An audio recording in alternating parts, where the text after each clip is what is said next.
రైతు భరోసా రాలే, మాకు ఇంతవరకు రూపాయి రాలేదా? రాలే. తులం బంగారం రాలే, గుత్తల బంగారం రాలే. బోనస్ ఏది రాదని చెప్తున్నా. ఆయన అన్ని వచ్చినాయంటే నువ్వు ఏది రాలేదు? నాకు ₹1 రాలే.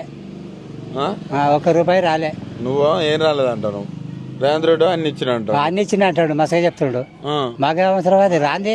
మేము అబద్ధం చెప్తాం తిన్నాక వచ్చినాక. అప్పుడు రైతు బంధు మంచిగా వచ్చేదా మీకు? అప్పుడు వచ్చేది. ఇప్పుడు రావట్లేదా? ఇప్పుడు రావటం లేదు.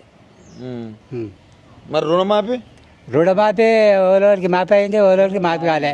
ఆ మాపి అనేవి కూడా ₹1 ఇవ్వలే. మాపి ఆయన చెప్పిండు కానీ ₹1 ఇస్తలేడు.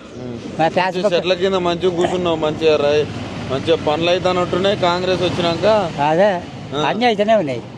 ఏమేమైతున్నాయి చెప్పు. అన్ని అవుతున్నాయి. అవుతుంది ఏముంది. 14 ఏళ్ళు అవుతుంది. ఎట్లున్నది ఇప్పుడు? అందుకనే రోడ్ల బండి శిబిరు గట్ట పట్టుకొని నొక్కుతున్నాం. ఎందుకు? గతి లేక.